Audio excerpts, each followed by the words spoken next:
Ladies chika, Donnie Pangilinan walang dapat ipagselos kina Belle at Josh. Naging totoo lang siguro si Donnie Pangilinan sa sarili niya, kaya niya nabanggit na nagsiselos siya kay Josh dahil madami nagsasabing mas malakas raw ang chemistry nila ng girlfriend niyang si Belle.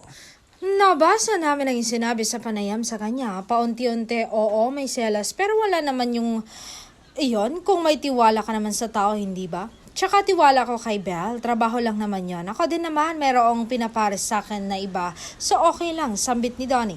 Saka mas maganda nga na hindi nagkakatrabaho sina Donnie at Belle para mas nakakakilos o nailalabas nila ang galing nila sa pag-arte. At naniniwala naman kasi kami na si Belle ay loyal siya kay Donnie, pero sa charm ni Joshua baka pwede rin siyang ma-fall, haha. Pero lang, Donnie.